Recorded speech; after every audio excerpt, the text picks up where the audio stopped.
The sound of a baccarat crystal flute shattering against the marble floor silenced the entire room. 200 of New York's elite froze, their eyes darting between the weeping woman in the modest grey dress and the woman in the scarlet gown standing over her, laughing. Everyone thought they were watching the end of a marriage, the moment the mistress finally pushed the wife out of the picture for good. They thought they were witnessing a tragedy, but they were wrong. They were witnessing a trap snapping shut, because the man smiling arrogantly in the corner didn't realize that the mansion he was standing in, the wine he was drinking, and the legacy he thought he was stealing didn't belong to him at all. The tires of the black Range Rover crunched heavily over the fresh powder as Callie Vance turned onto the winding private drive of the Blackwood estate. It was Christmas Eve in Aspen, the kind of picture-perfect evening that graced the front of greeting cards.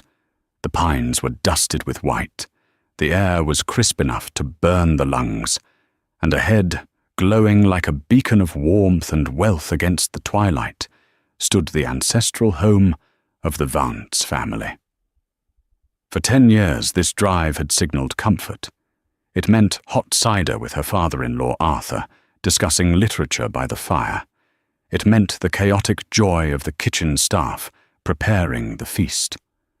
But tonight, the looming stone facade of the mansion felt like the walls of a prison. Callie gripped the steering wheel until her knuckles turned the color of the snow outside. She checked her reflection in the rearview mirror. At 34, she still had the soft features that Mark had once claimed to love, but her eyes were tired. Dark circles, poorly concealed by concealer, told the story of the last 6 months. Mark wasn't in the car with her. "I have business to attend to in the city," Mark had told her 2 days ago, avoiding her gaze as he packed a Louis Vuitton duffel bag. "I'll fly in on the private jet on Christmas Eve. You drive up early and help Mother with the preparations. Don't wait for me." Business. That was the word he used. But Callie knew business had a name. Her name was Tiffany LaRue. Tiffany was 23, an Instagram influencer with a penchant for designer bags and other women's husbands. She had been Mark's executive assistant for exactly 3 weeks before the late-night calls began. Callie hadn't wanted to believe it at first. Mark Vance was the heir to Vance Global, a logistics empire built on reputation and integrity. He had always been the golden boy, but golden boys tarnish, and Mark had rusted quickly. Callie parked the car near the garages, avoiding the main valet circle. She took a deep breath, smoothing down her vintage emerald velvet dress. It was elegant, understated, classic Callie. It was also 3 years old. Mark had cut her access to the joint accounts 4 months ago, citing cash flow issues with the company, though Callie noticed his credit card statements showed massive purchases at Cartier and resorts in the Maldives. She stepped out into the biting cold, grabbing her own bags. There were no valets waiting yet. She was early, just as Mark had ordered. "Callie!" The booming voice warmed her instantly. Standing on the massive oak porch was Arthur Vance, the patriarch. At 72, Arthur was a lion of a man, though recent years had seen him leaning more heavily on his cane. He had built the company from a single truck into a global powerhouse, and he suffered fools poorly. "Arthur," Callie smiled, the first genuine smile she'd felt in weeks.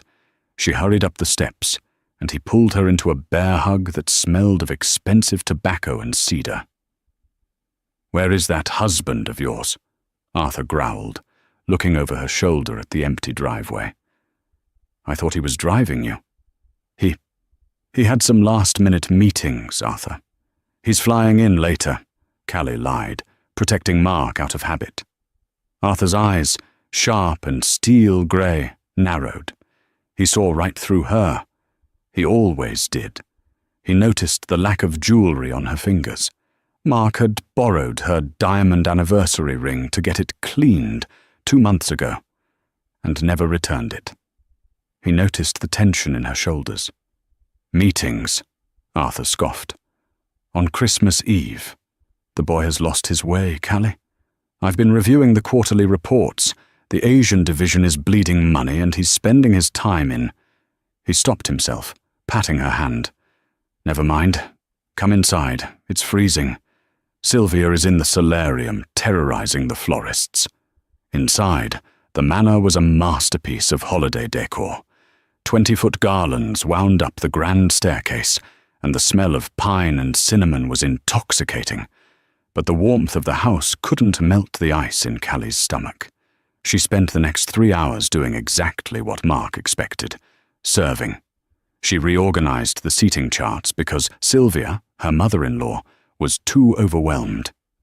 She directed the caterers. She fixed the centerpieces. She made herself useful, invisible, and essential. The role she had played in Mark's life for a decade. By 6 p.m., the guests began to arrive. Senators, tech moguls, and old money families from Connecticut and New York, who summered in the Hamptons and wintered in Aspen. The driveway filled with Bentleys and Rolls-Royces. Callie stood by the entrance, holding a tray of welcome drinks, because one of the servers had called in sick. It was humiliating, but she didn't complain. She was trying to keep the peace. She was trying to survive the night. Then, the heavy oak doors swung open. A gust of wind blew snow into the foyer, followed by loud, raucous laughter. Mark Vance strode in. He looked impeccable in a bespoke tuxedo, his hair gelled back, a glass of scotch already in his hand from the car ride. He looked like the owner of the world. But no one was looking at Mark. Hanging onto his arm, wearing a dress that was less of a garment and more of a suggestion, was Tiffany LaRue. The dress was red. Not a festive cranberry or a deep burgundy, but a screaming, fire-engine scarlet covered in sequins. It was backless, low-cut, and slashed up the thigh. It was a dress designed to scream, "Look at me!" The chatter in the foyer died instantly. The silence was deafening.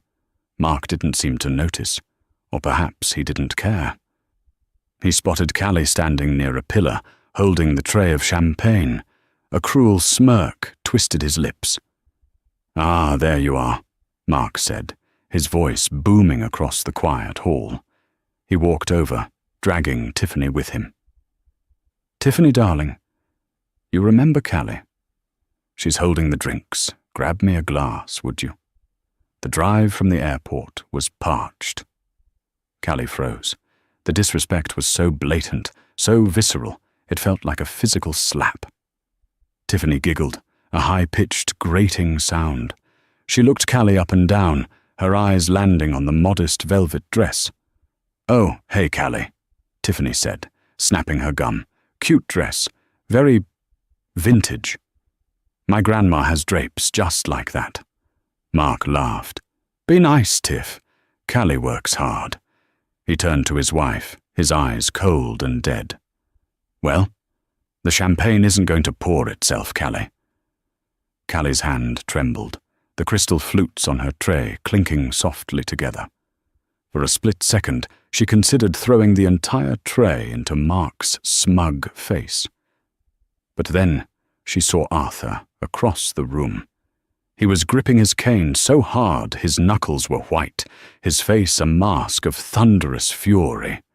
He started to move toward them, but Callie caught his eye and gave a nearly imperceptible shake of her head. Not yet, she thought. Not in front of the senators. Not in front of the investors. Callie Vance had dignity, even if her husband had none. She lowered the tray, allowing a passing waiter to take it from her. She straightened her spine, channeling every ounce of grace her late mother had taught her. "Welcome, Mark," she said, her voice steady and cool. "And Tiffany. I wasn't aware we had a +1 for the family dinner." Mark said it was fine, Tiffany chirped, linking her arm tighter through Mark's. She flashed a massive diamond ring on her right hand, a ring Callie recognized. It was a Vance family heirloom, a cocktail ring Mark had claimed was lost during a move 3 years ago. The sight of it on this woman's finger made bile rise in Callie's throat. "It is fine," Mark snapped, his jovial mask slipping. "I'm the CEO of this family, Callie. I decide who comes to Christmas." "Actually," a cool voice drifted from the staircase. Sylvia Vance descended, dripping in pearls. She was a woman who cared more about appearances than happiness, but even she knew a social disaster when she saw one. "The guest list was finalized weeks ago, Mark. However," Sylvia looked at Tiffany with the expression one might reserve for a wet dog on a Persian rug. "We can have the staff set an extra place, perhaps at the children's table." Tiffany's jaw dropped. "Nonsense," Mark barked. "She sits next to me at the head table. Move, Cousin Gerald." The cocktail hour was an exercise in torture. Mark paraded Tiffany around the room like a trophy, introducing her to business partners who looked visibly uncomfortable. "This is Tiffany," Mark told the chairman of the board. "She's got some incredible ideas for rebranding the company. Young blood, you know? We need to get rid of the old, dusty ways." Callie stood by the fireplace, sipping sparkling water, watching her life disintegrate. "He's a fool," a voice whispered beside her. It was Sarah, Arthur's longtime attorney and a close friend of Callie. "He's worse than a fool, Sarah," Callie whispered back. "He's dangerous. He's leveraging the company assets to fund her lifestyle. I saw the bank alerts before he changed the passwords." Sarah took a sip of her wine, her eyes sharp. "Just hold on, Callie. Arthur knows more than he lets on. Just get through dinner." But Tiffany wasn't done. She wasn't content with just being there. She needed to dominate. She needed to prove she was the new alpha female of the Vance pack. She spotted Callie talking to a group of investors' wives. These were women Callie had known for years, women who respected her charity work and her intelligence. Tiffany sauntered over, grabbing a canapé from a passing tray. "So," Tiffany announced loudly, interrupting a conversation about a charity gala. "Mark was telling me that this house is just so old. The plumbing is tragic, right?" The ladies stared at her in silence. "We're thinking of tearing it down," Tiffany continued, oblivious to the horror on the faces around her. "Building something modern. Glass. Steel. You know, like the Stark Mansion in Iron Man? This place smells like old people." Callie stepped forward. "This house is a historical landmark, Tiffany. It's been in the Vance family for 4 generations. It's not going anywhere." Tiffany smirked, stepping into Callie's personal space. She leaned in, lowering her voice so only Callie and the immediate circle could hear. "Mark says out with the old, in with the new. In business, and in the bedroom." The cruelty was breathtaking. Callie felt the blood drain from her face. "Oops," Tiffany said loudly, feigning a stumble. She tipped her hand. The glass of heavy Cabernet Sauvignon she was holding tilted, and the dark red liquid cascaded down the front of Callie's vintage emerald dress. The red wine soaked into the velvet instantly, looking like a dark, jagged wound across her chest. "Oh my God!" Tiffany shrieked, her hand over her mouth in mock horror. "I am so clumsy. But honestly, Callie, that dress was hideously out of date anyway. I did you a favor." Mark was there in an instant, but instead of helping his wife, he turned to the room, laughing nervously. "Accidents happen. Just a little spill. Callie, go change. You look like a mess." He looked at her with pure disgust. "Go on. Get out of here. Don't come back down until you look presentable." Tears stung Callie's eyes, but she refused to let them fall. She could hear the snickers of Tiffany's delight. She looked at Mark, really looked at him, and saw a stranger. "Yes, Mark," Callie said quietly. "I'll go." She turned and walked toward the grand staircase, the wet velvet clinging cold against her skin. She could feel the eyes of the room on her back.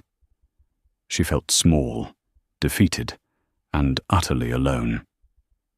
But as she reached the first landing, she looked up.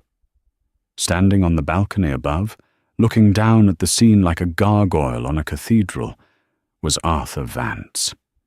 He wasn't looking at Callie with pity. He was looking at Mark with the cold calculation of an executioner sharpening his axe. He gave Callie a single, slow nod. It wasn't a nod of dismissal, it was a signal. The game, Arthur's eyes seemed to say, is about to begin. 30 minutes later, Callie descended the stairs. The wine-stained velvet was gone. In its place, she wore a sharp, black, silk tuxedo suit she had bought for a board meeting Mark never let her attend. Her hair was pulled back into a severe, elegant chignon, and her lips were painted a deep crimson. She didn't look like a victim anymore. She looked like a widow in mourning, or perhaps an assassin. The dining room was a cavernous hall, illuminated by 3 massive chandeliers.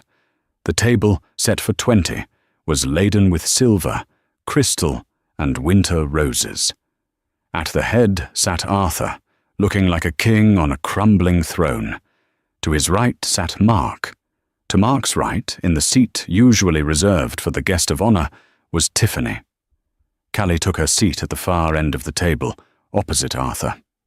The symbolism was clear. The 2 sane people bookending the madness in the middle. Dinner was an exercise in excruciating tension. The servers, men and women who had known Callie for years, moved silently, their faces tight with suppressed anger as they placed plates of roasted duck and truffle risotto in front of Tiffany, who was loudly complaining about the menu. "I'm actually vegan on Tuesdays," Tiffany announced, pushing the duck away. "Mark, baby, didn't you tell the chef? Duck is so heavy." Mark, his face flushed with too much wine, waved a hand dismissively. "My apologies, babe. Chef, get her a salad. Something green and fresh." The chef, a man trained in Paris, looked ready to commit murder with a carving knife, but he nodded stiffly and retreated. As the courses passed, the conversation became a monologue. Mark ignored the senators and the CEOs. He ignored his father. He spent the entire meal bragging to Tiffany about his business conquests. Conquests Callie knew were fabrications. "I just closed the deal with the Henderson Group in Tokyo," Mark boasted, his voice slurred. "Doubled our shipping capacity. I'm basically rewriting the logistics map of the Pacific." Callie caught Arthur's eye. They both knew the Henderson deal had fallen through last week because Mark had insulted Mr. Henderson's daughter at a golf tournament. The company stock had dipped 4% because of it. But tonight, in Mark's delusion, he was the king of the world. Then came the tradition, the Vance family Christmas gift exchange. Usually, this was a time of thoughtful, sentimental exchanges. Arthur would give rare books. Callie would give personalized artwork. "Me first," Tiffany squealed, clapping her hands. Mark stood up, grinning. He pulled a small velvet box from his pocket. The room went silent. A box that size usually meant a ring. Callie felt a dull ache in her chest, not of jealousy, but of sorrow for the marriage she had wasted 10 years on. Tiffany opened it and gasped. It wasn't a ring. It was a key, a heavy electronic key fob with the Porsche crest. "The Cayenne Turbo GT," Mark announced proudly. "Parked out back in the snow. Custom red leather interior, just for you." Tiffany shrieked, jumping up to kiss him sloppily. The guests looked at their plates. A $200,000 car for a mistress of 3 weeks, while the company was allegedly having cash flow issues.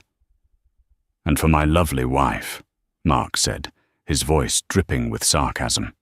He reached under his chair and pulled out a generic white shopping bag. He tossed it down the long table.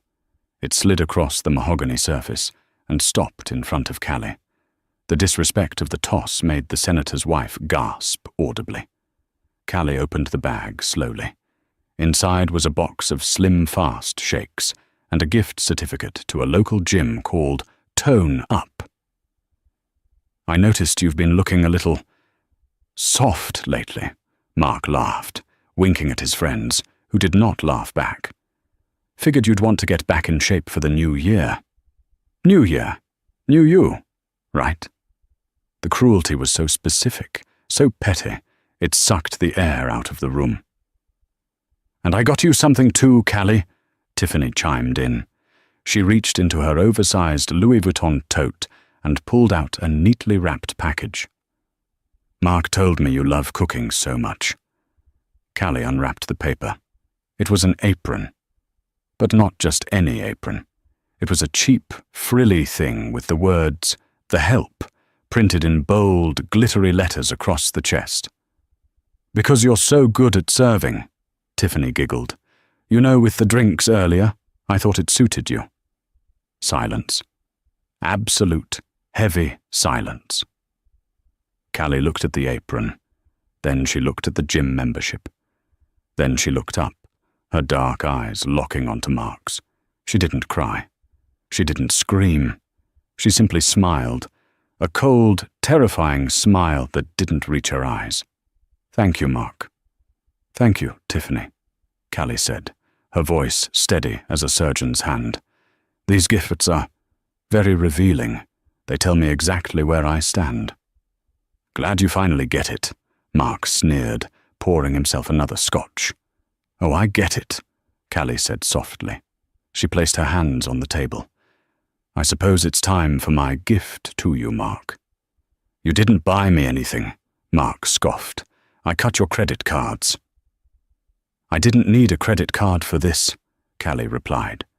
She reached into her blazer pocket and pulled out a thick, legal-sized envelope bearing the seal of Goldman, Sachs & Co. and the logo of a private investigation firm, Blackstone Intelligence Group. She didn't hand it to him. She placed it next to her wine glass. "We can open this later," she said. "I wouldn't want to ruin your appetite." Mark frowned, a flicker of uneasiness crossing his face for the first time. He recognized the logo of the intelligence firm. It was the one his father used for corporate espionage protection. "What is that?" Mark demanded. "Dessert," Callie said coolly.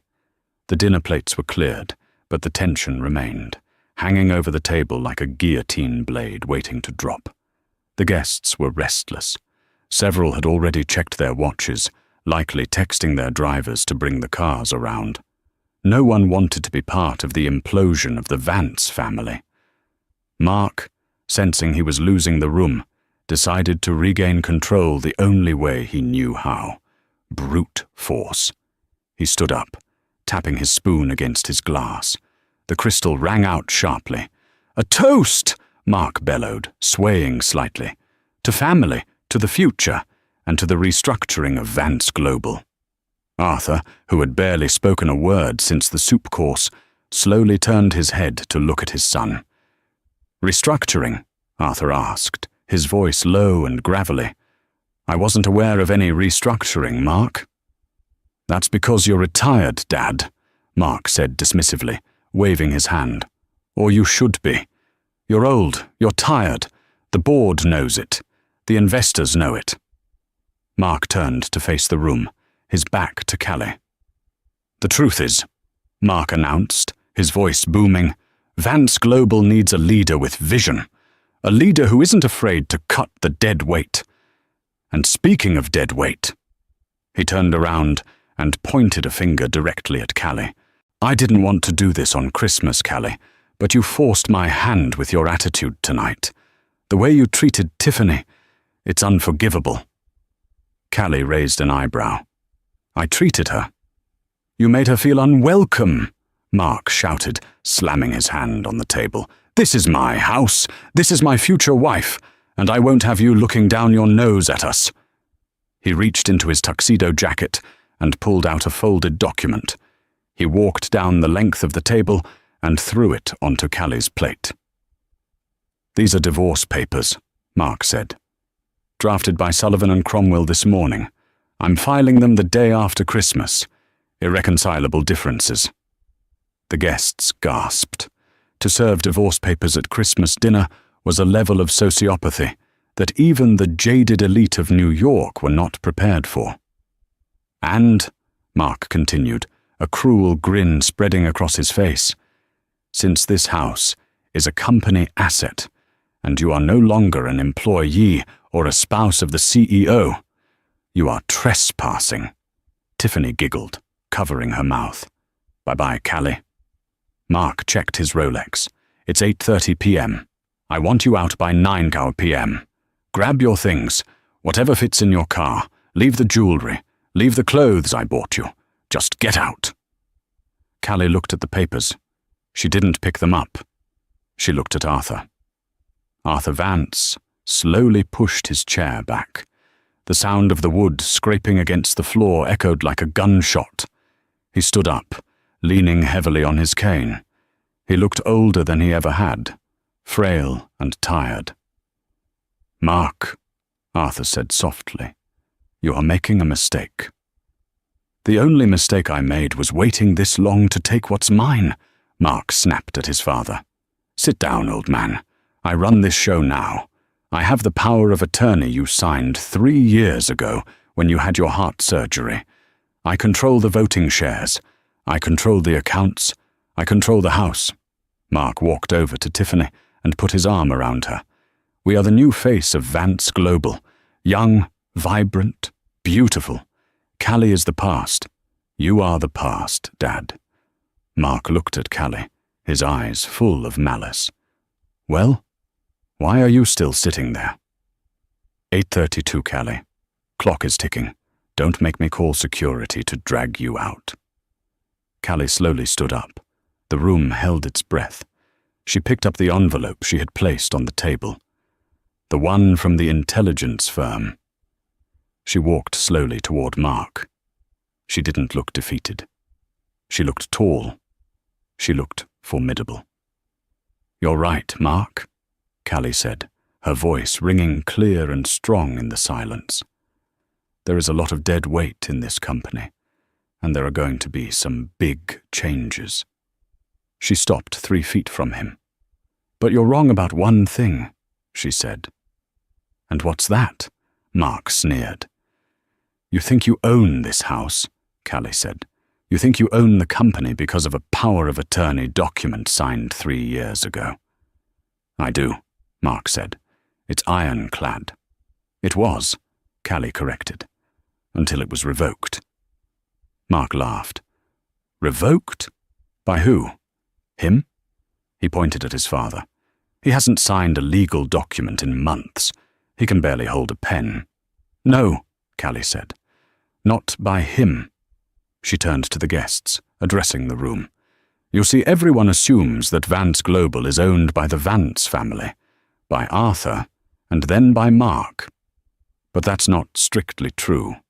When Arthur founded the company 40 years ago, he didn't have the capital.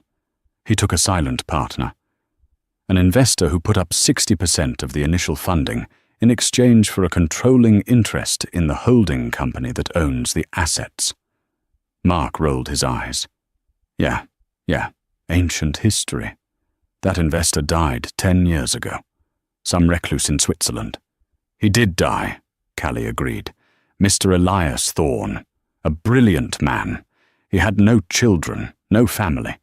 But he had a goddaughter, a girl he mentored, a girl he left his entire estate to, including the 60% controlling stake in Vance Global." Mark's smile faltered. "What are you talking about?" Callie opened the envelope she was holding. She pulled out a thick document with a blue cover. She held it up. "Elias Thorne was my uncle," Callie said. The silence in the room was absolute. "I didn't marry you for your money, Mark," Callie said, her voice dropping to a dangerous whisper. "I have more money in my personal trust than Vance Global has made in the last decade. I married you because I loved you, and I hid my ownership because I wanted you to build your own legacy. I wanted you to feel like a man." She took a step closer. "I own the holding company, Mark. I own the building we are standing in. I own the jet you flew in on. I own the chair you are sitting in. And most importantly," she tossed the document onto the table. It landed with a heavy thud next to the divorce papers. "I own the board of directors." Mark's face went pale. You're lying." "Check the signature on the deed," Arthur spoke up from the end of the table. His voice wasn't frail anymore. It was booming. He was smiling. "Who do you think pays the property taxes, you idiot boy? It's never been me. It's always been Callie." Callie turned to Tiffany, who looked like she was about to be sick. "Now," Callie said, checking her watch. "It's 8:35. I believe someone needs to leave. But it isn't me." The silence in the dining hall was no longer heavy. It was electric. The air crackled with the kind of tension that precedes a lightning strike. The guests, who moments ago were checking their watches, were now frozen in their seats, gripping their wine glasses. This was better than any opera, any Broadway play, or any scandal sheet they had ever read. This was the public execution of a tyrant. Mark Vance stared at the blue-covered document on the table as if it were a venomous snake. His face had drained of all color, leaving him a pasty, sweating mess. He looked at Callie, then at his father, then back at Callie. "You can't." "This is insane," Mark stammered, his voice cracking. "Elias Thorne, the old man in Zurich? You're telling me you've been sitting on a controlling interest for 10 years and never said a word?" "I didn't want to control you, Mark," Callie said, her voice eerily calm. "I wanted a partner. I wanted a husband. I let you play CEO. I let you take the credit for the successes. I signed the proxy forms every year, allowing Arthur, and then you, to vote my shares. I trusted you." She walked around the table, her heels clicking rhythmically on the hardwood floor. She stopped behind Tiffany's chair. Tiffany flinched, shrinking away from Callie as if she expected to be struck, but Callie didn't touch her. She simply leaned down and whispered, loud enough for the room to hear. "But trust is a finite resource, Tiffany. Isn't it?" Callie straightened up and turned back to Mark. "You asked for a divorce, Mark. You wanted to split the assets. So I did what any responsible majority shareholder would do. I ordered a forensic audit of the company finances." Mark's eyes widened. You audited to the books?" "Not the books you show the IRS," Callie corrected. "The real books, the ones you keep on the encrypted server in the Cayman Islands, the ones you thought no one could access." Mark slammed his hand on the table. "That's illegal. That's corporate espionage." "It's not espionage when I own the server, you idiot," Callie snapped, her voice sharpening like a blade. "And what I found was fascinating." She signaled to the back of the room. The doors to the kitchen swung open, but it wasn't the dessert course arriving. It was a man in a sharp grey suit, holding a briefcase. "Everyone, meet Mr. Henderson," Callie announced. "Not the client from Tokyo that Mark lied about. This is Agent Henderson, formerly of the SEC, now the head of Blackstone's Financial Crimes Division." Mr. Henderson walked to the table and placed a stack of files next to the divorce papers. "Mark Vance," Henderson said, his voice dry and professional. "Over the last 18 months, you have diverted approximately $12 million of company funds into shell companies registered in your name. And Miss LaRue's name." Tiffany jumped up, knocking her chair over. "What? My name? I didn't sign anything." "Sit down, Tiffany," Mark roared at her. "Actually," Henderson interrupted, opening a file. "You did. You signed as the director of Lux Ventures LLC 3 weeks ago, the company that purchased a $200,000 Porsche Cayenne this morning using Vance Global Operational Funds." The room gasped. Embezzlement was one thing. Involving a mistress in federal wire fraud was another level of stupidity. "It's a lie," Mark shouted, pointing a shaking finger at Henderson. "Callie cooked the books. She's trying to frame me because she's jealous. She's a bitter, vindictive housewife." Callie laughed. It was a dark, rich sound that echoed off the vaulted ceiling. "Jealous?" Callie asked, walking slowly toward him. "Mark, look at you.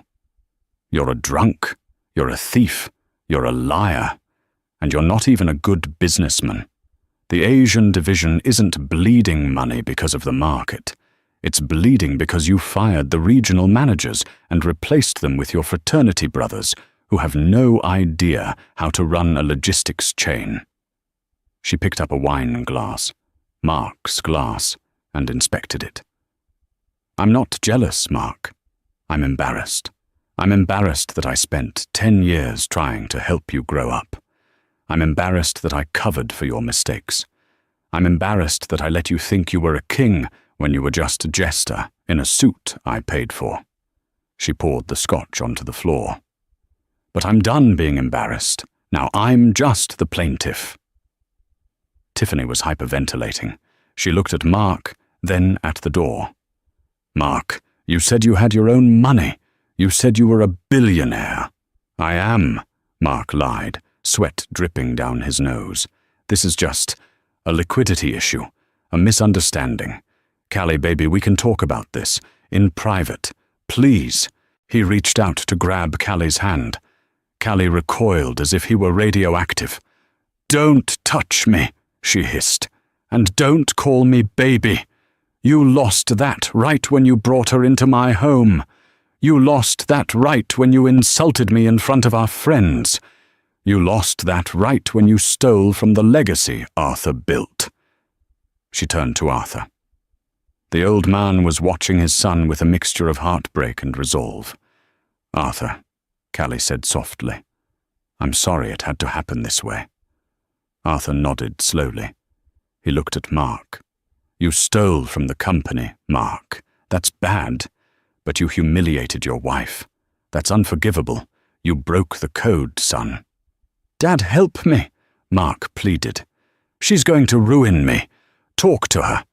You can fix this." Arthur picked up his napkin and dabbed his mouth. "I can't fix a broken man, Mark, and I won't fix a criminal." "Criminal?" Mark laughed hysterically. "This is a civil matter. It's a divorce dispute. No one is going to jail over a few accounting errors." Callie looked at Agent Henderson. Henderson checked his watch. "Actually," Callie said, "that brings us to the final part of the evening's entertainment." The distant sound of sirens began to bleed into the room, growing louder with every second. Blue and red lights began to flash against the snow-frosted windows, casting chaotic shadows across the dinner table. Mark froze. "What? Who called the police?" "I didn't call the police, Mark," Callie said calmly. "I called the FBI." The front doors of the mansion burst open with a resounding crash that shook the floorboards. Heavy boots thundered across the marble foyer. "Federal agents! Nobody move!" A team of 6 agents in windbreakers, emblazoned with FBI, stormed into the dining hall. They were led by a stern-faced woman with a badge on her belt. Mark stumbled back, knocking over his chair. No, you can't be here. I have rights. I want my lawyer." The lead agent marched straight up to him. "Mark Vance?" "This is a mistake," Mark shrieked. "My wife is crazy. She's making this up." "Mark Vance," the agent recited, ignoring his outburst. "You are under arrest for wire fraud, securities fraud, money laundering and embezzlement. You have the right to remain silent. Anything you say can and will be used against you in a court of law." 2 agents grabbed Mark's arms. He struggled, thrashing like a trapped animal. "Get your hands off me. Do you know who I am? I am the CEO of Vance Global." "Not anymore," Callie said quietly from the side. As they slapped the handcuffs on Mark's wrists, the cold steel clicking shut with a finality that silenced the room. Mark looked at Callie. His arrogance was gone, replaced by pure terror. "Callie," he begged, tears streaming down his face. "Callie, please. Don't let them take me. I'm scared. I'm sorry. I'll sign whatever you want. I'll leave Tiffany. Just tell them it was a mistake." Callie looked at the man she had vowed to love, honor, and cherish. She felt a pang of sadness, but it was distant, like a memory of a pain she used to feel. "I can't help you, Mark," she said. "You made your choices. Tonight was just the bill coming due." "Tiffany!" Mark yelled as they dragged him toward the door.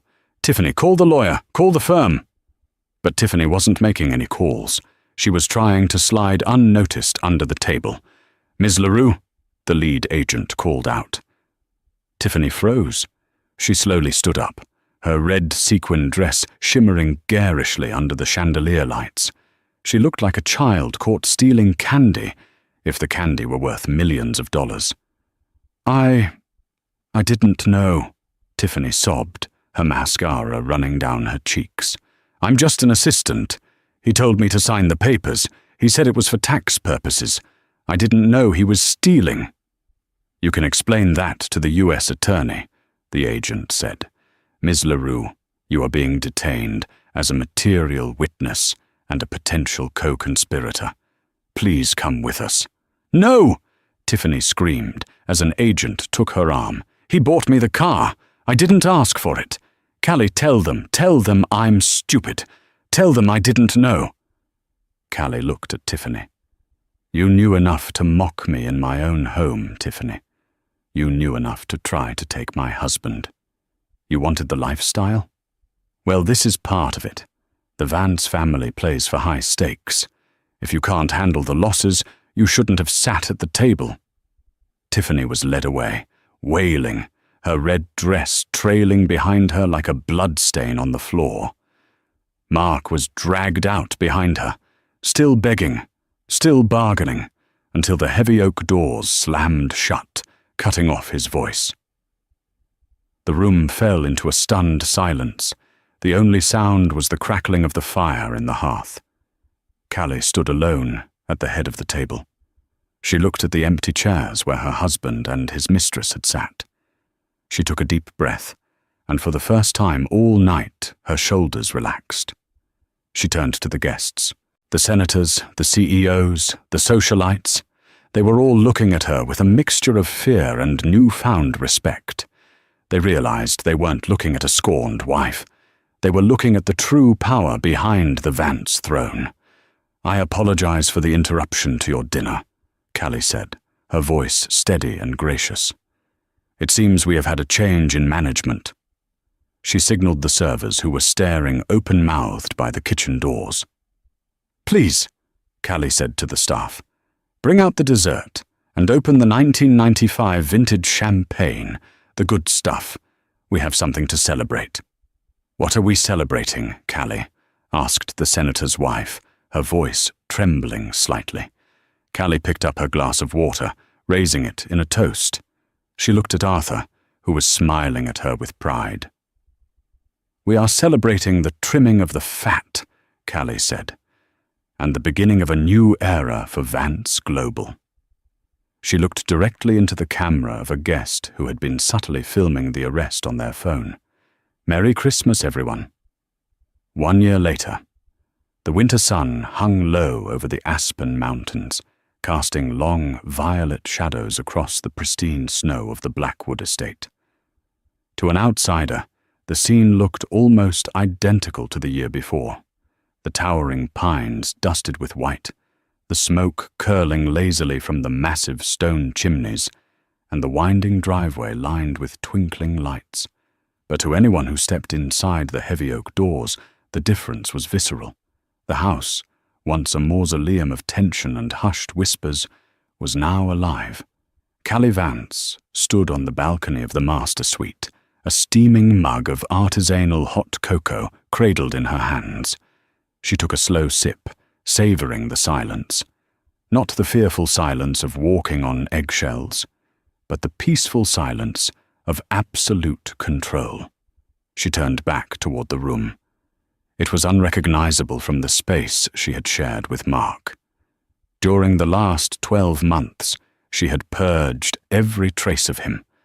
The heavy, dark mahogany furniture he had insisted upon, furniture that made the room feel like a boardroom, was gone. In its place were soft cream linens, light oak accents, and floor-to-ceiling mirrors that reflected the mountains. The room finally breathed. "Madam?" Callie turned to see Sarah, the head housekeeper, standing in the doorway with a warm smile. A year ago, Sarah had looked perpetually exhausted, terrified of Mark's drunken outbursts or Tiffany's erratic demands. Today, she looked 10 years younger. "The catering team has arrived, Mrs. Vance," Sarah said, "and Mr. Arthur is in the library. He's trying to teach the new golden retriever puppy how to fetch. But I think the puppy is winning." Callie laughed, a genuine bell-like sound that felt foreign but wonderful in her throat. "Thank you, Sarah. I'll be down in a moment. Make sure the staff opens the 1995 vintage for themselves in the kitchen, too. Everyone celebrates tonight." "Thank you, madam." Sarah beamed and closed the door. Callie set her mug down and walked to the closet.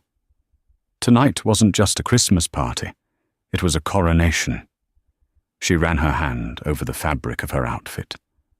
Last year, she had worn a 3-year-old velvet dress that ended up stained with wine.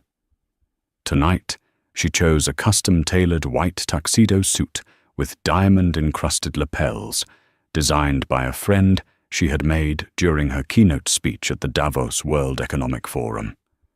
As she dressed, her mind drifted back. The peace she felt now had been hard-won. It had required a journey into the belly of the beast. Her mind flashed back to 3 days ago. 3 days earlier, Federal Correctional Institution, Otisville. The drive to the prison had been a study in contrasts. Callie sat in the back of her armored Maybach, working on a merger deal on her tablet, while the bleak, grey landscape of upstate New York rolled by. Otisville was known as a club fed for white-collar criminals, but as the heavy steel gates rolled open and the barbed wire came into view, the reality was anything but luxurious. The visiting room smelled of industrial bleach, stale coffee, and despair. Callie sat on a hard plastic chair, her hands folded neatly on the table, waiting. When the door on the far side buzzed open, Callie barely recognized the man who shuffled in.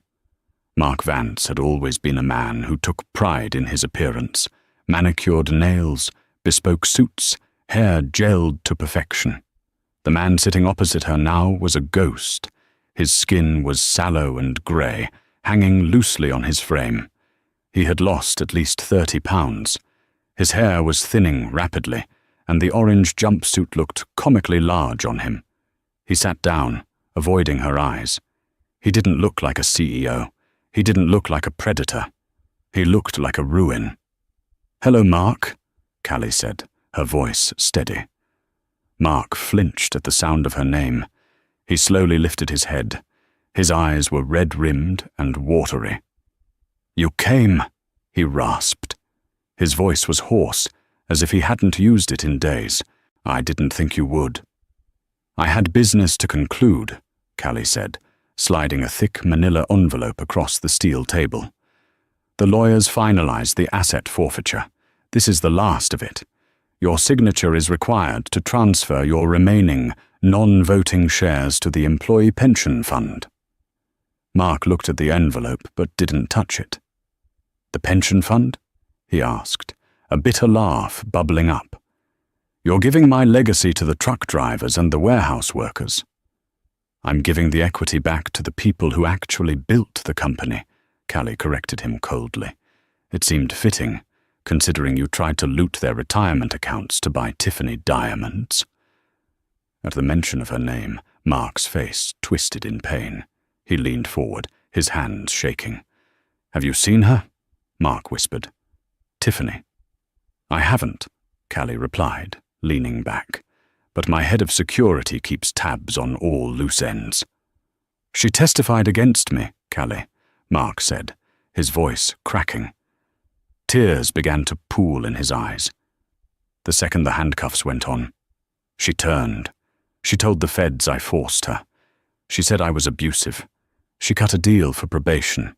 She walked away, and I got 10 years. She's a survivor, Mark. Parasites usually are, Callie said, feeling no pity, only a distant curiosity. But she didn't walk away unscathed. "What do you mean?" "The influencer life is over for her," Callie explained, her tone conversational. "Her reputation is nuclear. No brand will touch her. The last report I saw stated she's living in a studio apartment in New Jersey, working double shifts as a hostess at a chain restaurant.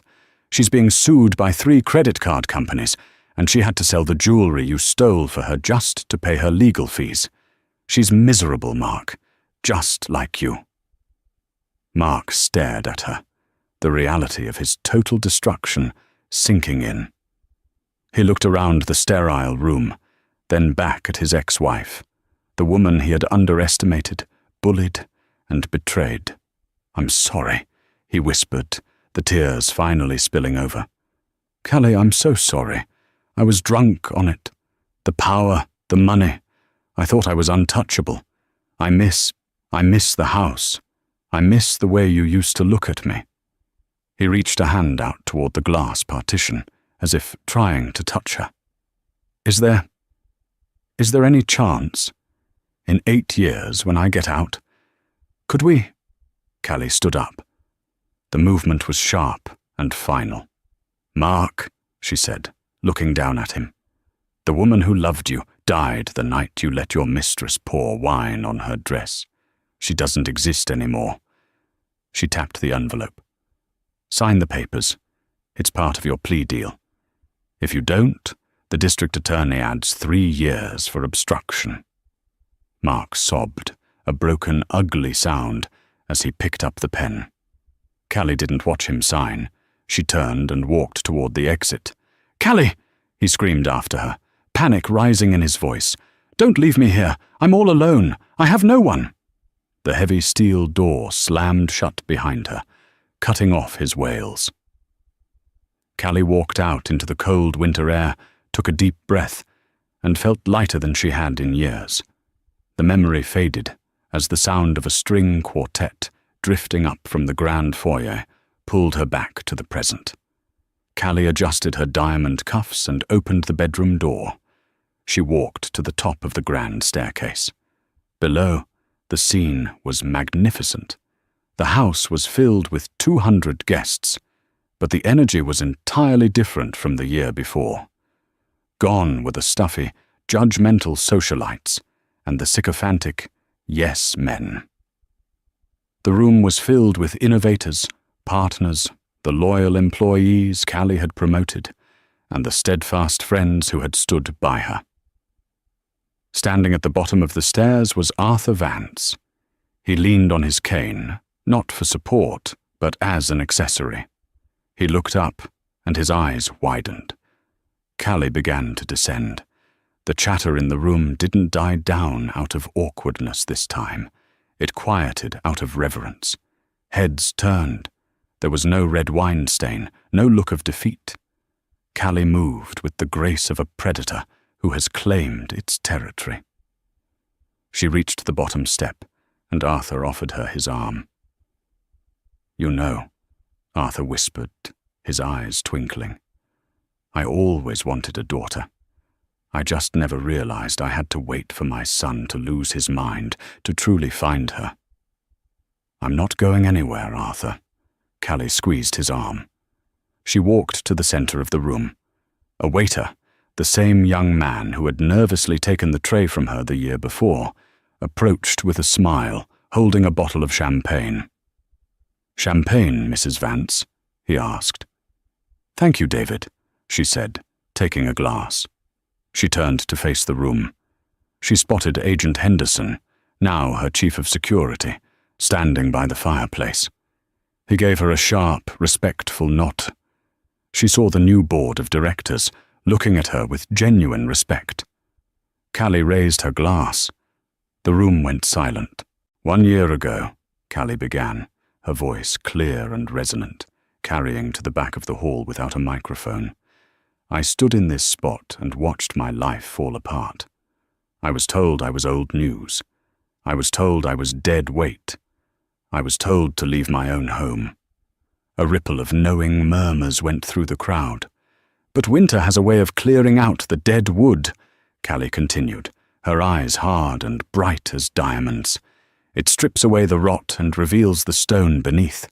We have spent the last year rebuilding Vance Global, not on the lies of the past, but on integrity, transparency, and strength. She looked at the camera of the event photographer, staring down the lens, as if speaking directly to Mark in his cell. To those who think kindness is weakness, Callie said, a cold smile playing on her lips.